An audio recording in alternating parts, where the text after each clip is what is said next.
नमस्कार, बहुत स्वागत है आपका जोहार झारखंड में। आपके साथ मैं हूं सोनाली सिंह।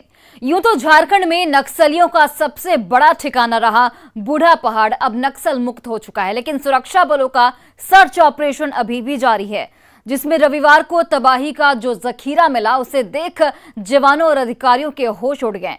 आप भी देखिए। लातेहार में सुरक्षा बलों की बड़ी कामयाबी, बूढ़ा पहाड़ से तबाही का सामान बरामद। नक्सलियों ने बना रखा था तबाही का पहाड़।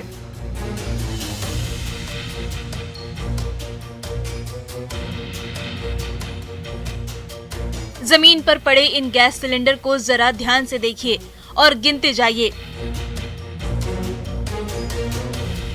यकीन है आप गिनते गिनते थक जाएंगे, लेकिन ये सिलेंडर एलपीजी उपभोक्ताओं को सप्लाई के लिए नहीं बल्कि तबाही के लिए नक्सलियों ने जमा किए थे, जिन्हें सुरक्षा बलों ने बरामद किया है। झारखंड में कभी नक्सलियों का सबसे बड़ा ठिकाना रहे लातेहार के बूढ़ा पहाड़ पर ऑपरेशन ऑक्टोपस 20 के दौरान कोबरा बटालियन और जिला पुलिस की संयुक्त कार्रवाई में सफलता मिली है। सर्च ऑपरेशन के दौरान इतनी बड़ी संख्या में तबाही का सामान देखकर सुरक्षा बलों के भी जवान और अधिकारी सख्ते में आ गए, जिन्हें कभी नक्सलियों ने सुरक्षा बलों को टारगेट करने के लिए लगाया था। पुलिस अधीक्षक महोदय को जो सूचना प्राप्त हुई उसके आधार पर एक ज्वाइंट ऑपरेशन लातेहार पुलिस और कोबरा सीआरपीएफ के संयुक्त निर्देशन में निकाला गया। उस क्रम में उस सर्च अभियान के क्रम में बहुत सारी विस्फोटक सामग्रियां प्राप्त हुई हैं।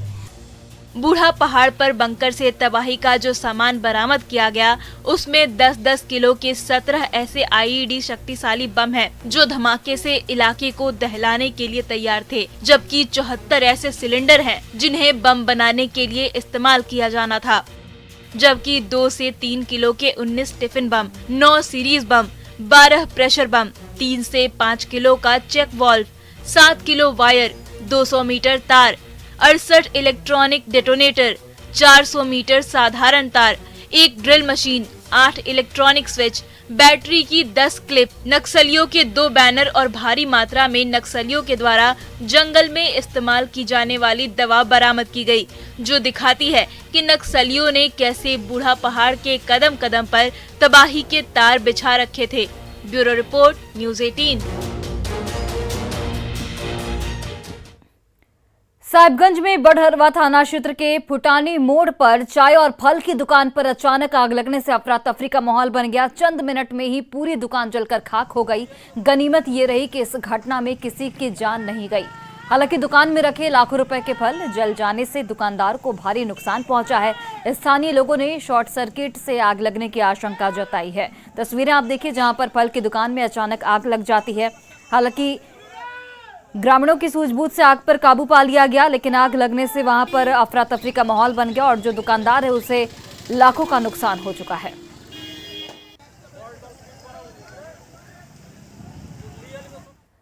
जमशेदपुर के सिद्धगोड़ा पुलिस ने 34 पुड़िया ब्राउन शुगर के साथ 2 युवकों को गिरफ्तार किया है। पुलिस को सूचना मिली थी कि बारीडीह न्यू पेट्रोल पंप के पास कुछ युवक बाइक पर ब्राउन शुगर बेच रहे थे। जब पुलिस मौके पर पहुंची तो दोनों युवक उन्हें देखकर भागने लगे, पर पुलिस की टीम ने दोनों युवकों को दबोच लिया है। गिरफ्तार युवकों के पास से 34 पुड़िया ब्राउन शुगर बरामद किया गया है। साथ ही बाइक को भी यहां पर जब्त कर लिया गया।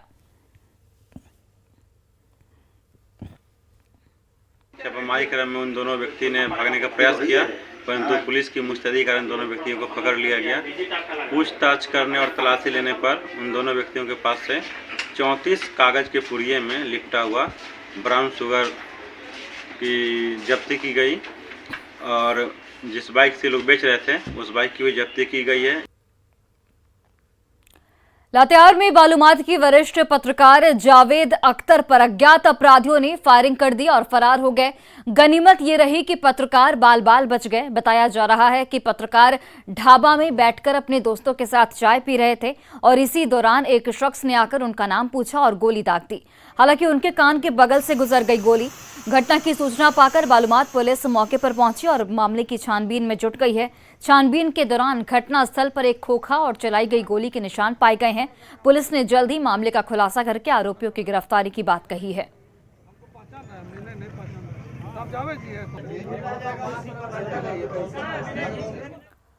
और झारखंड में रोजगार के सवाल पर आज स्वास्थ्य मंत्री बन्ना गुप्ता ने अजीब तेवर दिखाए। सरकार के वादे के मुताबिक युवाओं को रोजगार नहीं मिलने को लेकर लोहरदगा में पत्रकारों ने बन्ना गुप्ता से सवाल किया तो वे जवाब देने के बजाय पत्रकारों के बीजेपी से रिश्ते जोड़ने लगे और सवालों के जवाब में पीएम मोदी के वादे याद दिलाने लगे। आप भी सुनिए। बेरोजगारी दर बढ़ी है और झारखंड सरकार जिस प्रकार से वादा की थी कि युवाओं को रोजगार देगी, उसका धरातल पर कोई अभी कार्य नहीं हो रहा है। इस पर क्या करें? आप भाजपा से जुड़े हुए पत्रकार भाई हैं? हम पत्रकार हैं सर, भाजपा तो नहीं, इसीलिए पूछ रहे हैं, इसीलिए मैं पूछ रहा हूँ सर। ये नहीं पूछे, सवाल से भागने की प्रयास, ये सीधा प्रश्न है सर, उसका उत्तर दे दीजिए ना। दे ही रहना। अरे भाई यही उत्तर में तो ये भी उत्तर है ना। ठीक है, बोलिए। उत्तर में ये भी उत्तर। अगर आपको लगता है कि बीजेपी की तरफ से पूछा जा रहा है तो जवाब दे दीजिए। अरे तो उत्तर यही दे रहे हैं, तो कहाँ बोलने देना है आप? चलिए बोलिए सर। 8 साल हुआ मोदी जी को, 8 साल में हर साल में 2 करोड़ लोगों को रोजगार की बात थी। 8 साल में 16 करोड़ लोगों को रोजगार मिल गया। वही देखिए, लोहरदगा में आज भारत जोड़ो यात्रा के दूसरे चरण के समापन समारोह का आयोजन किया गया। इस दौरान कांग्रेस नेताओं ने सत्ताधारी दल के विधायकों के ठिकानों पर आईटी के कार्रवाई और मुख्यमंत्री हेमंत सोरेन को ईडी के समन भेजे जाने का विरोध किया और राज्य में ईडी और आईटी की कार्रवाई को केंद्र सरकार की प्रतिशोध की राजनीति करार दिया। कांग्रेस नेताओं ने आरोप लगाया कि केंद्र सरकार झारखंड सरकार को अस्थिर करने की कोशिश कर रही है और इसके लिए केंद्रीय जांच एजेंसियों का दुरुपयोग भी लगातार किया जा रहा है। लोकतांत्रिक तरीका से तो नहीं हो सकता है। अब जिस तरह के जो कारनामा शुरू किया उससे कर सकते हैं, लेकिन कभी मुझे नहीं लगता है कि वर्तमान जो गठबंधन की सरकार है वो सरकार के पास संख्या बल है और आगे भी सरकार चलेगी। देखते हैं किस तरह के महामहिम जैसे पद पर बैठा व्यक्ति अगर एटम बम की बात करता है तो विध्वंस का परिचायक है एटम बम, और विध्वंस का संकेत देते हैं। उसके बाद ईडी का समन होता है, उसके बाद इनकम टैक्स का छापा पड़ता है। तो निश्चित रूप से कहीं ना कहीं सिर्फ घरों को तोड़ने का काम नहीं किया जा रहा, बल्कि सरकारों को तोड़ने का काम किया। और सीएम हेमंत सोरेन और उनके भाई विधायक भाई बसंत सोरेन के लिए कल का दिन काफी अहम है। सीएम हेमंत सोरेन को लीज आवंटित करने और बसंत सोरेन के करीबियों पर अवैध कमाई को शेल कंपनी में निवेश करने के खिलाफ याचिका सुनवाई योग्य है या नहीं, इस पर सुप्रीम कोर्ट कल फैसला सुनाएगा। सुप्रीम कोर्ट के चीफ जस्टिस यूयू ललित की अध्यक्षता वाली पीठ ने 17 अगस्त को हेमंत सोरेन और राज्य सरकार की अपील याचिका पर सुनवाई के बाद फैसला सुरक्षित रख लिया था। कल सुप्रीम कोर्ट में जस्टिस धुलिया की बेंच ये फैसला सुनाएगी। याचिकाकर्ता शिवशंकर शर्मा ने मुख्यमंत्री के खिलाफ गलत तरीके से खनन लीज आवंटित कराने और उनके करीबियों पर शेल कंपनियों में निवेश का आरोप लगाते हुए झारखंड हाईकोर्ट में जनहित याचिका दाखिल की थी, जिसके बाद हाईकोर्ट ने याचिका को सुनवाई योग्य माना था। हाईकोर्ट के फैसले को सुप्रीम कोर्ट में सरकार और सीएम की ओर से चुनौती दी गई थी।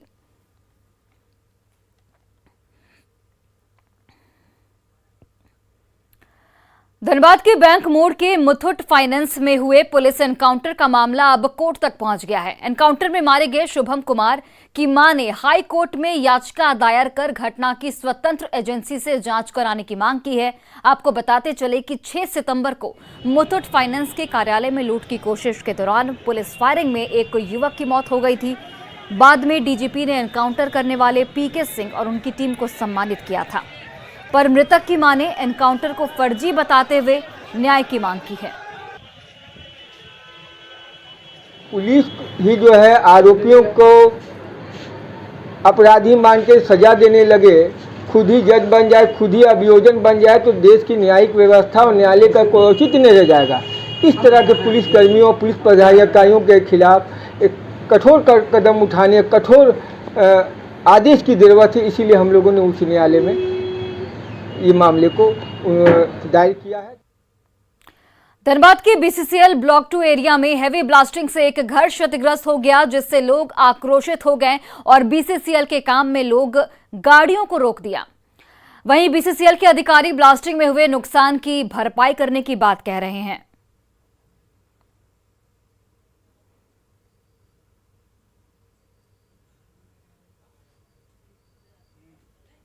आगे पत्थर और गिर गया और पूरा धुआं हो गया। हम सोए हुए थे चारपाई पर और जमीन गहराई हो गया, कढ़ाई टूट के इधर फेंका गया। पूरा एकदम पूरा भयंकर एकदम मैंने आवाज हुआ। मैं केसरगढ़ में यहाँ पर रहता हूँ वर्षों से, और आज तक प्रबंधन का जो शोषण का तरीका है, रैयतों के प्रति जो अत्याचार है, उसको झेल रहे हैं जी। हम लोग यातायात और यहाँ ट्रांसपोर्टिंग का कार्य रोक दिया गया है। जब तक हमें ठोस आश्वासन और समाधान नहीं होगा, तब तक हम विशेष करके यहाँ के प्रबंधन का जो है एकदम ट्रांसपोर्टिंग चलने नहीं देंगे। इस विषय में हमारे उच्च अधिकारी इस विषय आपको विशेष जानकारी देंगे।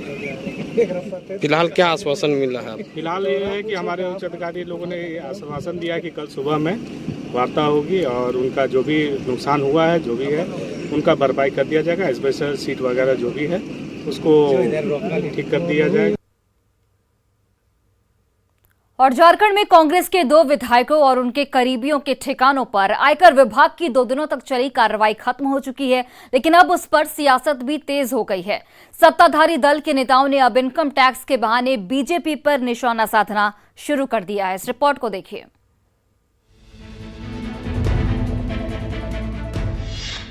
झारखंड में 40 घंटे तक आईटी की रेड, कांग्रेस के 2 विधायकों के ठिकानों पर रेड, विधायकों के करीबियों पर भी शिकंजा, आईटी की रेड पर गरमाई राजनीति। झारखंड में कांग्रेस के 2 विधायकों प्रदीप सिंह और अनूप सिंह के ठिकानों पर आयकर विभाग की टीम ने करीब 40 घंटे तक छापेमारी की। शुक्रवार की सुबह शुरू हुई छापेमारी शनिवार की देर रात तक चलती रही। आईटी की इस छापेमारी में टीम को क्या हाथ लगा और क्या सबूत मिले, इस पर आईटी के अधिकारी ने खुलकर कोई जानकारी नहीं दी। लेकिन बेरमो स्थित अनूप सिंह के आवास से महज 54,000 रुपया मिला, जिसे बाद में लौटा दिया गया। ऐसे में अब कांग्रेस विधायक छापेमारी को बेवजह बता रहे हैं।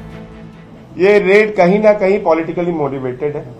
ये रेड कहीं ना कहीं पॉलिटिकल प्रेशर के द्वारा झारखंड सरकार को बदनाम करने की साजिश, झारखंड सरकार में जो लोग, जो विधायकगण झारखंड सरकार को सपोर्ट कर रहे हैं, उन्हें बदनाम करने की साजिश है। हालांकि बोकारो में कोयला कारोबारी अजय सिंह के घर से आईटी को बड़ी सफलता मिली।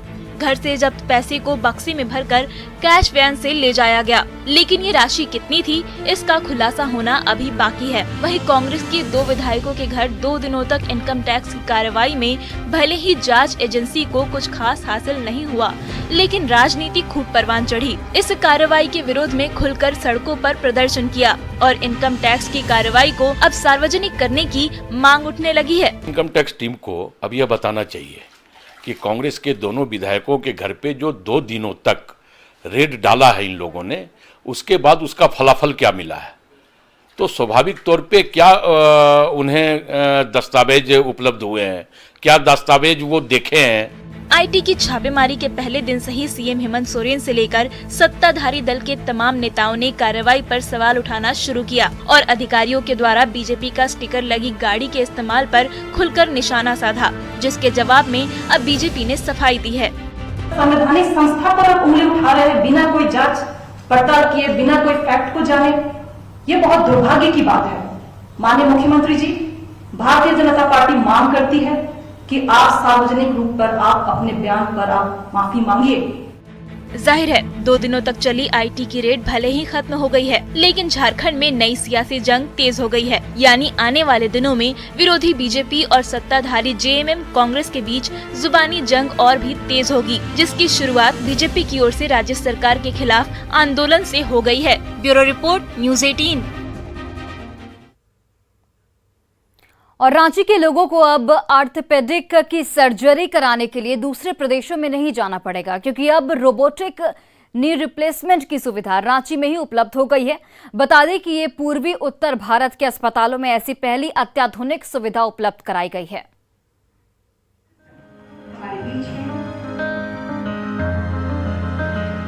घुटने के दर्द से परेशान झारखंड और रांची के लोगों को अब घुटना प्रत्यारोपण के लिए दूसरे राज्यों में नहीं भटकना होगा। हड्डियों के इलाज के क्षेत्र में राजधानी रांची में ही एक नई क्रांति की शुरुआत हुई है। पूर्वी उत्तर भारत का ये पहला अत्याधुनिक रोबोटिक घुटना प्रत्यारोपण केंद्र होगा। यह झारखंड के लिए बहुत बड़ी उपलब्धि है कि गरीब लोग बाहर जा नहीं पाते और आज घुटनों का प्रॉब्लम तो पहले होता था तो कोई फैटी है तो उसको ही होता था, ओल्ड एज हो गया तो होता था, लेकिन आज जवान लोगों को भी नी का प्रॉब्लम हो रहा है। इसके लिए आज यहाँ पर उद्घाटन हुआ और ये इक्विपमेंट्स झारखंड की जनता को बहुत ही सहायता करेगा।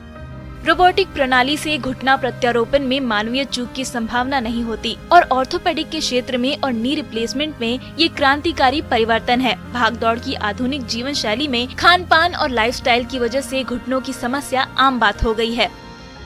यहाँ की जनता को यही फायदा पहुंचा सकता हूँ कि कम खर्च में जो आपको यहाँ से मैंने डबल खर्च लगता है बाहर या ट्रिपल खर्च लगता है बाहर, वो खर्च आपको बच जाता है और सर्जरी भी अच्छी हो जाती है और काम भी अच्छा हो जाता है और नज़दीक के डॉक्टर होते हैं तो उससे मिलते जुलते भी रहते हैं। जो रोबोटिक सर्जरी आज जिसका लॉन्च हुआ है वो आए हुए अभी पूरी दुनिया में 10 साल हो रहा है और इसके आने के बाद क्या है, जो ऑपरेशन होता है उसका सटीकता बहुत ही ज़्यादा बढ़ गया है। जो भी रहता है मेडिकल फील्ड में वो परसेंटेज की बात रहती है। अब जितना क्लोज परसेंटेज पहुंचा सको उतना अच्छा रहता है, उतना कम कॉम्प्लिकेशन रहता है।